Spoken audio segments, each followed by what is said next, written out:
Hi guys, it's Dakota. Hope everybody's doing well.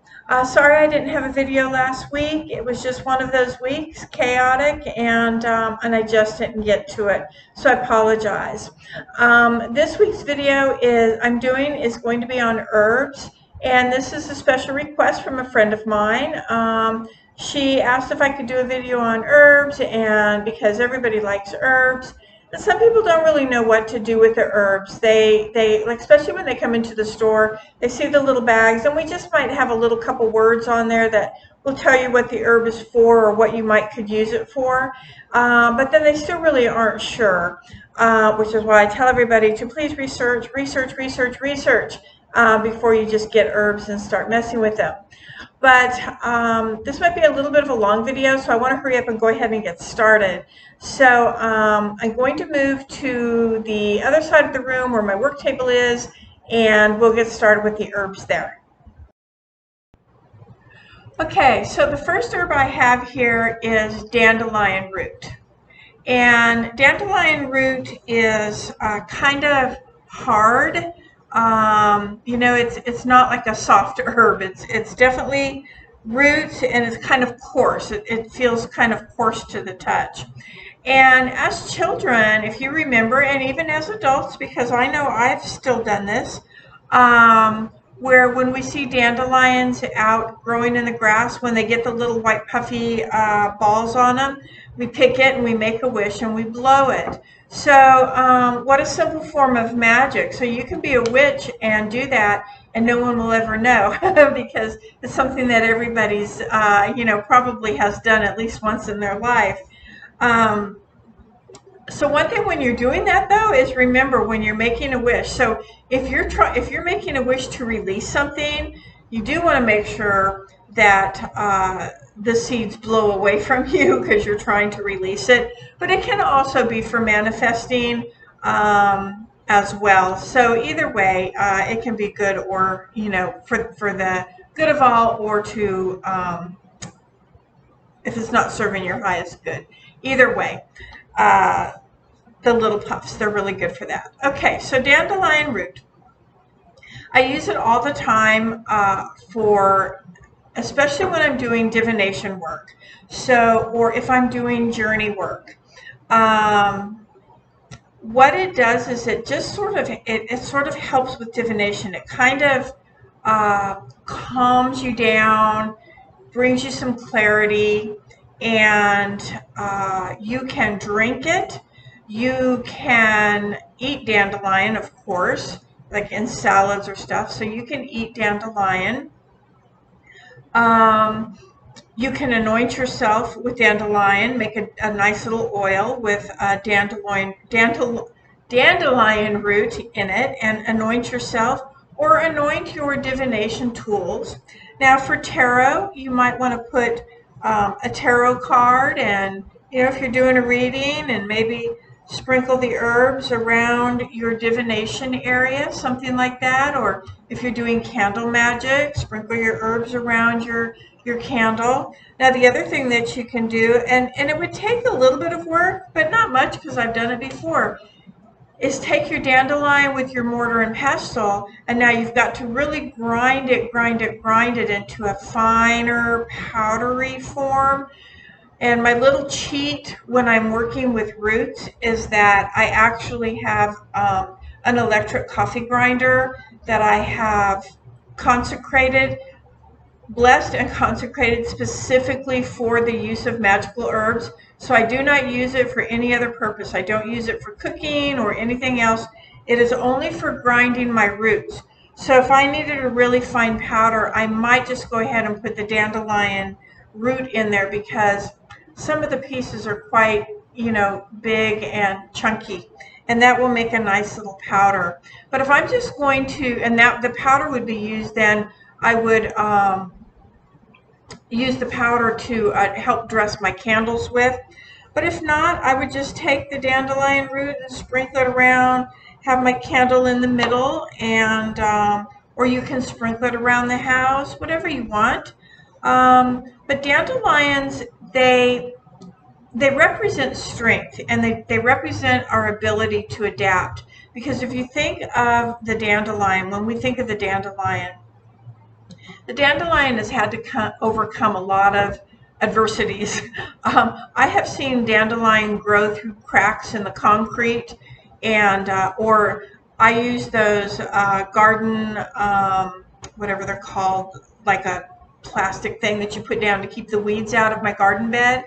And the dandelions they work so hard and they'll pop right up through those screens.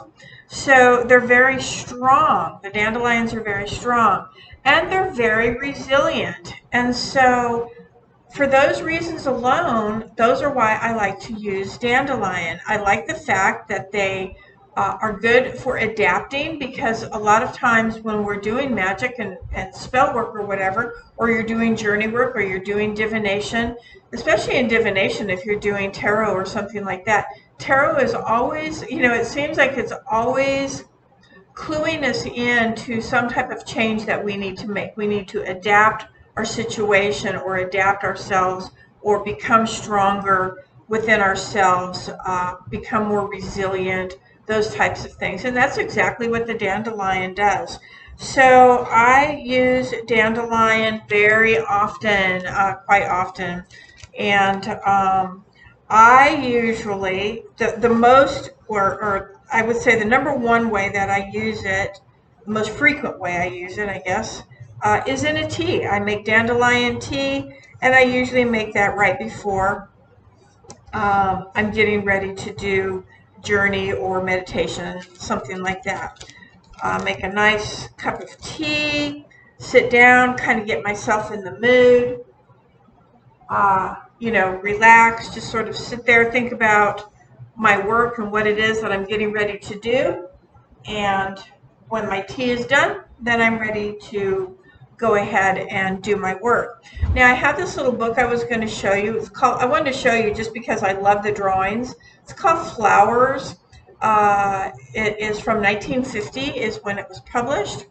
And what I like about it is the author was an artist and he drew pictures of all kinds of flowers and stuff. So we've all seen a dandelion, but I like it. I like shows the little flower and the little puff over there, and I don't know. I just kind of really like this book, Flowers, 1950. All right. So then the next herb that I use a lot of is Damiana. And you can see that I only just have like a tiny little bit left in this big jar.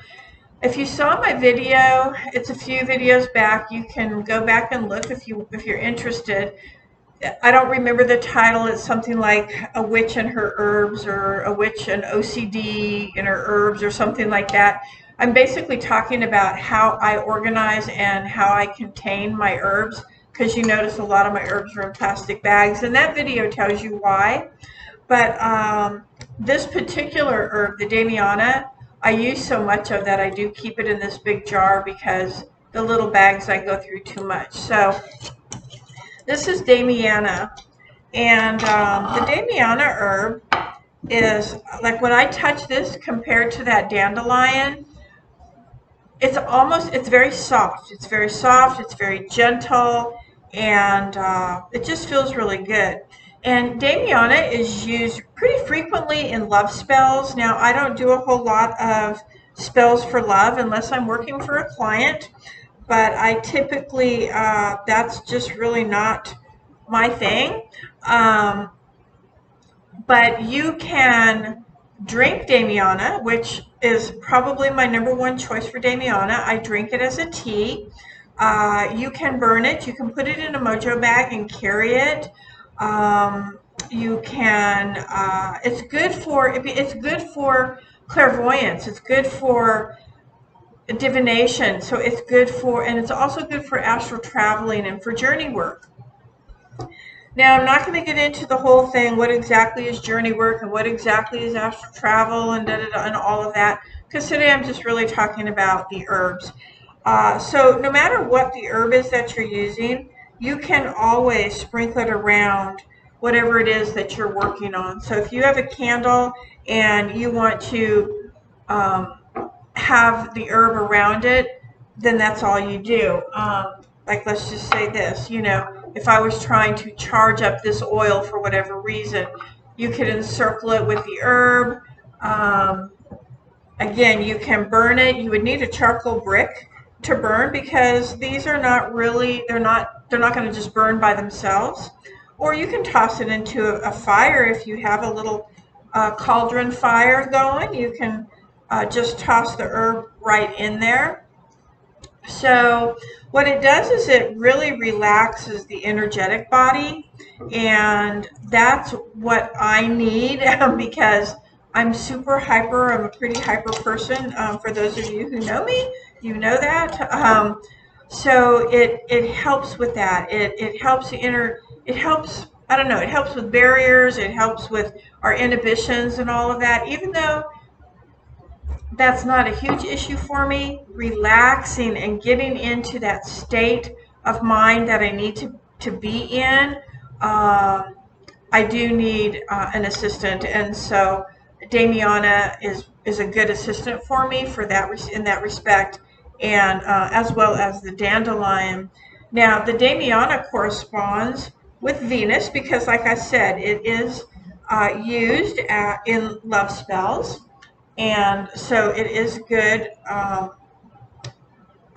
So it is ruled by Jupiter, and Damiana is also fire. So I really like that. And I think the dandelion, I don't think I mentioned, but dandelion, sun, and which is fire, yay, another fire, and air, of course, because when you blow the little puffy balls, then that's air. All right, so the next thing I'm going to use is, some people call this blessed, and some people call it blessed. So whatever you want to call it, it is thistle. And it is the spiky thistle that you see on the side of the road here in eastern North Carolina, growing wild. And if you look at this, I mean, you can see, if you can see that or not, but it's kind of, I say it's kind of furry. It's got like little it's kind of furry. And if you ever look at the thistle growing, you'll see that it's got like little hairs on it. And so that's probably what that is. And I will show you in his book. This is thistle, and so this is what it looks like growing on the side of the road. Now, I've always seen yellow. I've not seen the pink, at least on the side of the road. But see all the thorns? I mean, this will get you. It will get you. So I wanted to use it at one time for protection. I wanted to use it in a potted plant. I wanted to dig it up and put it in a potted plant. But here in North Carolina, it's actually illegal to dig up plants that you see growing on the side of the road. And I told one of my friends that lives, I think she lives in Utah or something, I said, you know what? I said, I'm going to go in the middle of the night and get one, because who's going to know? And who's going to care? It's just a weed. But then she made, and I'm going to put it in a potted plant. I wanted to use it for protection, at the front of the property or whatever. And she said, well, she said, those seeds, it's very invasive, and those seeds, if you don't catch it just in time, and even if you do, those seeds are going to spread, and you're going to have thistle growing all over in your gardens and all over in your yard. So you better think about that. And so I actually changed my mind, and I was like, oh yeah, no thanks. So I never went and did it. But so like I said, it's called blessed thistle or blessed thistle. It's also called holy thistle. Now, it used to be, some people believed back in, the day, that it was a cure for the plague.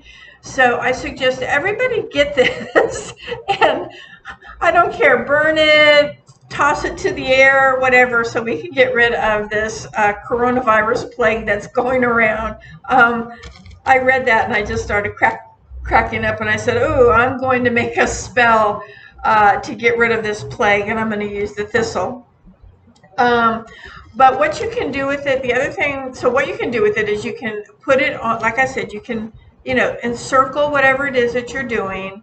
You can, again, you can dress your candles with it if you want. Now, that's not going to grind real well because it's, like I said, it's kind of furry, so it'll kind of stick. It'll grind a little bit, but not a lot. But it will stick really well to your candles. And then you have to be careful about how you burn your candles so you don't burn your house down. But because it's called blessed or blessed, some people call it blessed, some people call it blessed. I interchange it all the time, sometimes in the same sentence. And but because it implies that it's a sacred herb, because it's blessed or blessed or holy thistle. So the other good thing that you can do then is find other herbs that are holy herbs or blessed herbs or sacred herbs and mix with it. If you really want something super, super sacred, you could use angelica root, which is called, I think it's called Holy Ghost root. You could use that. Oh, I love sacred basil, which is tulsi. Smells so good, and it's a really fantastic herb. I had a customer give me some a few years back, and I absolutely loved it. I used every morsel of that plant. I try once it started. It must be an annual, but once it started dying out. I mean, I tried to collect some of the seeds, but it just never grew. But I mean, I pulled it. I used the roots. I used everything. It is a delicious, yummy herb to use. I absolutely love the energy of it. But so you can add all Palo Santo, which is a holy wood. It's called holy wood, Palo Santo. Mix that up. Make a nice little smudging mix. Place it on your charcoal to purify your space or whatever with all of your holy plants or your blessed plants. So yeah, and it corresponds with Mars, and guess what else? Fire, huh? Who would have thought? Fire, probably because when it pokes you with those thorns, it stings. It's fire. So just like bees and things that sting you, those correspond with fire. So yeah, so it corresponds with fire. Do you see a little thing that's going on here? I told you I work with fire a lot, even when it's in in the form of herbs. And here's what's really weird is when I'm going to pick out my herbs, I don't necessarily say, okay, let me only find the herbs that work, that correspond with fire. I'm just drawn to certain herbs, and then when I look them up and I go, oh my gosh, look, it corresponds with fire. Of course it does. So I thought that was pretty cool. All right. The next thing I'm going to show you is mugwort. And again, you can see I have a little bit bigger bag here, and I've only got this much mugwort used. I use mugwort a lot, a lot, a lot. I use it a lot. And mugwort corresponds with Venus, which is love, so it can be used for love spells. And it actually corresponds with Earth. So that is another one of my elements that I like to work with. And this is very much like the thistle in that it's kind of, it's not really furry, but it kind of clumps together. See how, let me see if I can get that next to my shirt. See how it's just kind of dangling? So when I first started, the first time I ever bought mugwort, I took it back because I said, oh, I said, this must have moths because it's webby. And then of course, she explained to me that that's how mugwort is. It's just kind of clumps together. This is very hard to grind. Sometimes you can get the little chunks of wood to grind down a little bit, but because of that little furry stuff, it doesn't grind real well. But mugwort is also good for divination, so you can kind of see another flow. My favorite herbs are either fire or earth, and they tend to all deal with either divination or journey work, or that kind of practice, because I love doing, I love that kind of, I love divination. I read tarot, and I love it, and so I like incorporating the herbs in with it. So it is good for divination. It's good for dreams. It's good for visions. A lot of people will take this and put it in a small little mojo bag, put it under their pillow to help increase their dreams, to have really lucid kind of, dreams. Um, and again, so you can burn it, you can sprinkle it, you can put it in a mojo bag, hang it above your door or a window, whatever. It's good for protection. Now, there is a story that I guess in history that they thought there for a while that mugwort was a hallucinogenic, but I mean, it has a chemical called Thujone or Thujone, I don't know how you pronounce it, but Thujone. And that is an intoxicant. It is. But you would have to consume an awful lot of mugwort to have any kind of experience like that. But why they thought that is because back in like the medieval days, they used mugwort like hops to make beer. Well, back then they consumed a lot of beer. They drank a lot. Everybody was drink and be merry. And so they were intoxicated. They were intoxicated. And that is that chemical that's in it. It's an intoxicating chemical, but not so much. I mean, you have to consume a lot of it. So the amount that is recommended isn't enough to, have any hallucinations or any kind of thing like that, but it puts you in a really relaxed, calm state, which I really need because again I'm very hyper. It just puts you in that state where you're just ready. You're ready to work. So if I'm doing journey work, well then I hope to have a vision because I actually am going on my journey to meet up with either my spirit guide or my spirit animal or whatever I've requested. So this kind of helps with that. So I use mugwort as a tea, or I do mix it in with an incense if I want to burn it. Now, I do not like the smell of dried herbs burning. I don't like it. I don't like sage. So usually I will have to mix my herbs with some type of resin to help, I don't know, make a different smell. Because the smell of burning herbs just isn't my thing. So it's not really a hallucinogenic, okay? It's really not. They just, they ate, drank, and got merry, and so that was it. I have, as you can, like I said, you saw how much mugwort I have left. I use it um, all the time. And I've never had any kind of hallucinations or anything like that. It's just helped me be open to visions, etc., that I'm actually questing out to see in my journey work, etc. All right, I have saved the best for last. You've heard me talk about chicory root, and I'm going to show you this. Chicory root is actually, oops, there it is. Chicory root is actually part of the daisy family, but it is also, it's like a big brother of the dandelion family, but it is blue. There's his drawing. It's this really, really pretty blue flower. And one of my friends that lives in Pennsylvania, she's growing some, and they're absolutely stunning. They're beautiful. I hope that she harvests them. But chicory root is looks like and smells like coffee grounds. That's exactly what it looks like, and that's exactly what it smells like.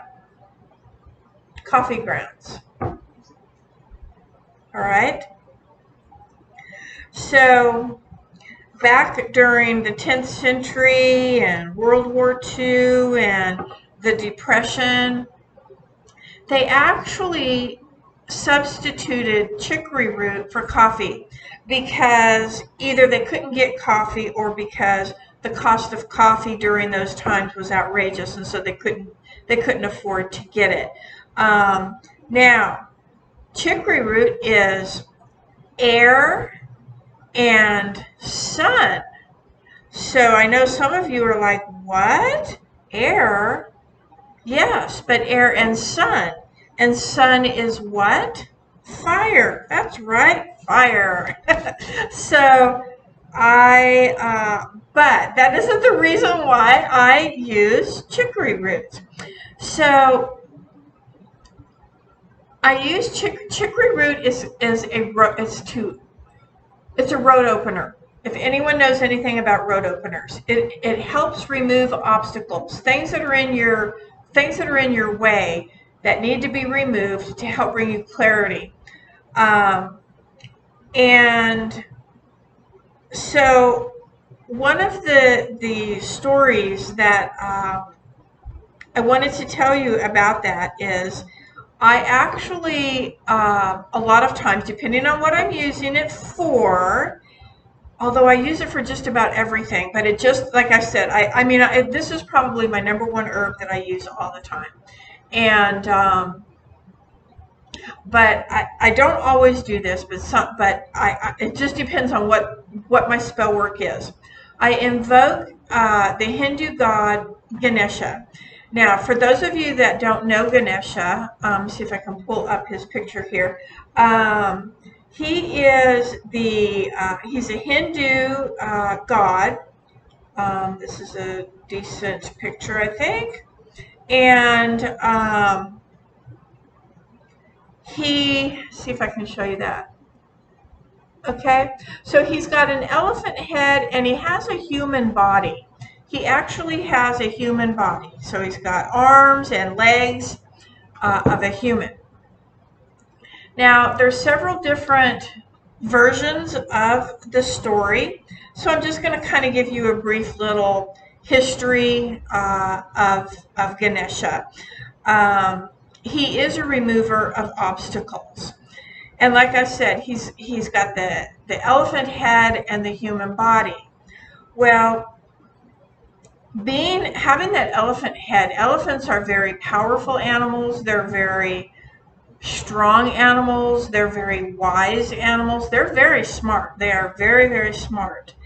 And so Ganesha he's powerful enough to remove obstacles and to ensure success. So that is when I'm doing spell work, that is what I want. Ultimately, my end result is success of what it is that I'm doing. So that's why I like to invoke him as an assistant to help, as a favor to help, with my magic. Now, that isn't the only thing, though, that Ganesha it does. He also is used to create obstructions for those whose magic or ego has become destructive. Okay, so he can work in both ways. So you want to make sure that ego is removed when you're doing your magic, and that you're doing magic for the good of all and not, for the highest good. And you certainly wouldn't want to get him upset because he's very smart. So his story, and like I said, there's several versions of his story. So this is just a quick little brief story about him. And I'm just going to tell it because I think that it might help you understand why I would use him as a witch in my magic. So he is the son of Shiva and Parvati. And he was actually created by his mother using earth. She actually molded him into a boy made out of earth. She molded him out of dirt. And one day when Shiva, which is her husband, one day when Shiva went out on one of his meditation journeys or something like that, she told her son to guard the entrance of the home because she wanted to take a bath. And so she wanted to feel safe, so she told her son, guard the entrance of the home, don't let anybody in. And so, hi. And so, so that's what he did. Well, Shiva didn't know about that. And so when he came home, the boy is telling him, no, no, you can't enter the home. And Shiva got really outraged by that. And the boy was not going to give in. And so they got into this horrible, horrible fight. Now, this really, really bad, horrible, horrible fight. And there's more to the story with that, but I'm not going to get into that part of it because it's a little deep and you have to kind of have an understanding of that. But the bottom line is they get into this really horrendous fight between the boy and Shiva. And, well, Shiva is able to overcome him. And when he does, he chops off the boy's head. Well, Parvati hears all this noise and stuff going on, and so she gets out of the tub and, out of the bath, and she comes running out, and she sees that Shiva has cut the head off of her son. So she's just distraught, and she's just beyond, outraged. So she tells Shiva, she orders him to go find another head for her boy. So Shiva goes out, and the first thing that he comes across, the first thing that he sees is an elephant. And so that's how Ganesha got his head. And again, and how he got the name Ganesha is part of the story that I didn't go into about when they're fighting. It's a really interesting story. So if it interests you, go ahead and search that out and read about the story.